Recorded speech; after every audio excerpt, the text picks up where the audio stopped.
From the Weather NorCal Command Center, this is your morning update. Kent's Meats and Grocery is much more than a grocery store. We carry a full line of quality meats, local and organic vegetables, and a large variety of fish, Green Mountain Smart Control pellet grills, and a full deli case of sandwiches and side dishes. Well, happy Friday morning to you. I'm Chief Meteorologist Mike Krueger. The weekend is almost here when we're starting off with a good photo here. I want to thank Grant for sending in this photo from the coast. Looks like it's the McKinleyville Botanical Gardens. And this is Badger. Looks like just kind of squinting in the sun. A beautiful sunny day when this picture was taken. I want to thank Grant for sharing in this image. We love seeing your pets. If you want to share a photo of your pet or just a beautiful shot in general, it's very easy to do that. You know what Grant did? Sent the photo from the free Weather NorCal app, and it's very easy for you to do that from your iPhone or your Android. Just search for Weather NorCal in the App Store and you'll be good to go. All right, started off with some good stuff here, and we've got more good stuff here in the forecast. You know, the cooler temperatures will continue for today. Slight chance for some isolated sprinkles, maybe a passing shower or two for some of the mountains. We'll get into that a little bit later. No big changes, though. I mean, no major changes going into next week. But could we see, and this is something we've been talking about the last few days, is that potential for the first triple digits of the year, of the season, as we get to the end of next week, which essentially is the end of the month. So could we wrap up the month of May with some triple-digit heat? Stay tuned. We'll talk about that here. But let's take you through Krueger's Quickcast here for your Friday, May 23rd. It is Friday. You're getting the kids off for that Friday day of school or your Friday day of work. And yeah, temperature is around 60 for the valley and 40s and 50s for the higher elevations and around 50 for the coast. Still seeing some of those low clouds and a little bit of fog out there as well. So we had that first disturbance that passed through yesterday. That's the contributing factor to the cooler temperatures we saw yesterday. And there's another one behind that will dig a little bit deeper to the south. Now, that's not going to have a huge impact on our temperatures. I mean, yes, it will be cooler again, but it's also going to contribute to the potential for maybe a few stray sprinkles or light showers in parts of the mountains. Let's show you where that's going to be here. So we're going to take you into midday, into the afternoon. You can see the clouds developing through the afternoon here, and you can see maybe a pop-up shower for places like Siskiyou, Modoc County, and even Lassen County. I think that's the extent of it. And the Futurecast wants to paint in a little bit of activity for parts of Trinity County, but I'd anticipate that it'll be dry there. And we've got plenty of sunshine here for the valley. That clears out here for tonight, and I do expect more clouds again tomorrow afternoon, but still looking at dry conditions. But for today, yeah, beautiful. Temperatures should be somewhere in the mid-80s, low to mid-80s for the valley. I'm expecting 70s for most of you in the higher elevations. And for the coast, once again, temperatures around 60 degrees, give or take. Let's take a look at that 7-day outlook for the valley. Temperatures up, down, then back up again, maybe down again on Thursday before we do see that big spike toward the end of next week with that potential for some triple-digit heat. For the coast, around 60 through Monday. Could see some mid-60s, that is, by Wednesday, Thursday. Also that up and down trend here for the mountains. Speaking of the mountains here, for Siskiyou, Modoc County, the eastern mountains, and of course that chance I was talking about here for today. Otherwise dry, and that up and down trend with those temperatures. That's a look at Krueger's Quickcast. Again, just a reminder, of course, I told you about earlier how you can share your photos. Search for Weather NorCal. Make sure you put a space between Weather NorCal in your app store. Download the app for free. Bottom line is this, it's not AI generated, folks, it's MK generated, Mike Krueger generated. A lot of popular apps, a lot of people have on their phones. They don't realize that there is no human touch to the forecast. It's 100 generated by basically the forecast models. I have some little, have some influence on what we're seeing here when it comes to the forecast. It's my human touch that we have in there. So check it out. If you don't like it, take it off your phone. That's the easiest way to do it. Try it out. If you don't like it, take it off your phone. All right, so there you go. We do have that disturbance that passed through yesterday. We've got another one that's moving through today that's going to keep our temperatures at bay again for this afternoon. Let's talk about the winds. You know, the winds have certainly been something we've been talking about all week long and really will be through the fire season. The winds really not that bad here for today. I mean, 10 to 15 mile an hour gusts. But number one, all right, so a little breezy in some spots, but look where they're coming from the south. So that helps. I mean, it certainly would be drier if they were more of a north wind. 8 a.m. Saturday, still looks like it's pretty good. Now the winds may be a little breezy for Saturday afternoon, and it looks like coming in from the west, but mainly coming in from the south. Again, that's going to be a contributing factor to the humidity not being quite as low. Then we go into Sunday through midday, more of that south wind. Nothing really above 15, 17 miles per hour. So yeah, a little breezy at times, but we're not looking at any major wind events, and that's the key. And it's more of a south wind, and that helps. But that doesn't mean it won't be dry. The numbers you see here are humidity levels. The colors is factoring in the fire weather risk. And what is that? Well, the temperature, the humidity, the winds, kind of factoring that all in there and gives it that fire weather risk. So as we go through the afternoon, we tend to see that fire weather risk increase. We start off with all greens, which is low fire weather risk. And then you can see here for today, we're getting kind of in that low to moderate. I mean, barely getting to that moderate range here for today. So nothing alarming for today. And then there you can see tomorrow morning, mainly all green when we're talking about that fire weather risk. Now again, you look at Saturday, you see the humidity, low to mid-teens. Nothing unusual. We're beginning to get into the deeper shades of yellow. So now we're kind of getting more within that moderate range here for your Saturday. Remember, we saw those winds coming more from the northwest for places like Redding. So that could elevate that fire weather risk just a little bit more. And not to mention the fact that it is going to be warmer on your Saturday too. That will be a contributing factor.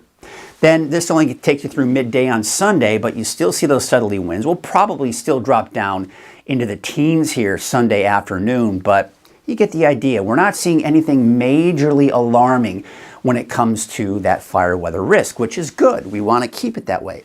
That all being said, no matter how many times I continue to tell you that it's low to moderate, that doesn't mean we can let our guards down. We just need to be careful. But when we start getting into that moderate to high range, that's when we need to be extra careful, right? All right, so let's talk about that chance for rain again. There you can see around midday, we're seeing the clouds developing. Probably not seeing much in the way of shower activity at this point, but it's mainly in the mountains and even the inland areas seeing some of those partly cloudy skies. 3 o'clock, mid-afternoon, we're seeing the possible sprinkle light shower. I think it might be overdoing it. I mean, these look like thunderstorms. I don't think we're going to see thunderstorms this afternoon, but hey, Mother Nature always has a way of surprising us, right? And then you can see by 6 o'clock this evening, it's kind of wrapping itself up. Bottom line for today, if you're in Siskiyou, Modoc, or Lassen counties, count on it being a dry day, but don't be surprised if you're out and about and you see a passing sprinkle or a light shower pass through, and it will be brief. It won't last for very long should it develop. Then by tonight, that's all done with. We're clear skies, seeing the fog along the coast here for tomorrow morning. I do expect that that fog will probably burn off, though, by the second half of the day on Saturday for the coast. Partly cloudy skies again for the mountains, but dry. I don't anticipate any showers or thunderstorms. Then you can see as we go into Sunday morning, we're dry, some fog for the coast Sunday morning. Sunday afternoon, that fog quickly dissipates, mainly clear skies, even for the mountains on Sunday. All right, let's talk about the temperatures. And you know, the first day or the first time we hit 90 degrees this year was on May 1st. Okay, it was 91. You look at other days we saw 90. I mean, look at these temperatures through the month of May. It's been kind of up and down, hasn't it? And it's been that roller coaster ride we've been dealing with here. So you see the temperatures 90s, then we're down to the 70s, right, by Saturday, Sunday. And then we saw 2 days where we saw about 92, 93. So 3 days this year. And then on Wednesday, we saw a high of 92, but back down to 85 on Thursday. So you get the idea. This has been, for the most part, a fairly mild May. You can see, you look at this, 63, 76, 79, very nice. These are things kind of looking in the past here. But when we look at the overall trend, let's take a look what's happening as we get toward the end of the month. Okay, you got the date right here at the bottom, so you can kind of watch that too. So that cooler air will eventually move on out by Saturday. We've got high pressure building in, but see how that moves out pretty quickly by Sunday? So temperatures actually may drop again on Sunday as we see this cooler air begin to move in. However, it's going to ride mainly up to our north, but for your Memorial Day on Monday, we'll keep those temperatures at bay as the ridge of high pressure will be fairly weak at this point. Now, as we go into your Tuesday, Wednesday of next week, We'll see that ridge of high pressure reestablish itself off to our east. It's not going to be directly over us, so yes, temperatures will be warmer, but probably more like the low to maybe even some mid-90s for your daytime highs on Tuesday, Wednesday of next week. But look at way down here. We're going to see this ridge of high pressure just build and build and build, and this will be the strongest ridge we've seen so far for the year. Strong enough that it may elevate our temperatures up to about 100 degrees or higher in some cases. Possibly as early as next Friday into Saturday. And, we're still in the month of May at that point. So we could wrap up the month of May with our first, not only 90-degree temperature of the year, but our first triple digit. So we start the month with our first, we will end up last the month with the first triple. Kind of interesting if that happens, right? So there you can see there's that up and down, right? So we're up, we're back down, we're back up, and then maybe another slight little dip on Thursday before it spikes up to about 100 degrees or higher by Friday, Saturday, and Sunday. Then we talk about the water. Water is great. Lakes are looking great. If you've been out to any of the lakes over the last few weeks, you know what I'm talking about. I mean, you've got 94% capacity at Lake Shasta, 99. Look at how far it is from the crest. I think I put it in the crest here. Yeah, distance from the crest. Under a foot from the crest for Lake Oroville. Beautiful. Gotta love all the water, and we're still seeing that snowmelt going into the lakes. Okay, so those wave heights, they're increasing a little bit here, but there are no small craft advisories. Wave heights will drop even more by the time you get into your Saturday. So your marine forecast for your Friday, northwest winds at 15 to 20 knots. There's your waves, your high, your low tide, and no advisories. So your Trinity County neighborhood forecast, 70s and 80s, a little bit cooler out towards Mad River with 67. You're dry for the next 7 days. 59 degrees in Eureka, 63 in Blue Lake, and 60 in Ferndale. Up north, 75 for Orleans, 76 in Hoopa, 78 degrees in Willow Creek. I've included maybe a passing sprinkle, maybe a light shower for all of Siskiyou County, but here's the thing. Count on it being dry today, but don't be surprised if you see a passing sprinkle. That's also the case for Modoc County, with temperatures in the low 70s on average, 69 degrees though for Cedarville. Now, where I expect the best chances for maybe an isolated sprinkle or light shower is mainly Laston, maybe Plumas. Eastern Shasta, places like Bernie, Viola, Mineral, Shingletown, Paradise, I think you're dry. But you start heading into maybe even as far west as Fall River Mills to the east, maybe a passing sprinkle, light shower. Again, Futurecast trying to paint in a few thunderstorms. I don't think that's going to happen, but we'll watch it. Temperatures in the low 80s for your daytime highs for places like low to mid 80s, really. 84 for Corning, 83 for Orland, and Durham about 82. There's your 70 forecast for Chico. So temperatures back up to 90, mid 80s for Sunday, Monday, Memorial Day, and then back in the mid 90s by Tuesday, Wednesday, Thursday. All right, we take you up to the north. 82 for Whiskeytown, Lakehead, 85 for the city of Shasta Lake, 86 for Redding, and 86 in Red Bluff. And there's your 70 forecast for Redding. Temperatures up and down, then back up again, and we stay up and we get even warmer, especially by Friday. And not showing it here on the 7-day forecast because Friday of next week, we could be talking about the potential for some triple-digit heat. Well, that's going to do it for your morning update. I'll be back again at noon with your latest forecast. Have a great morning.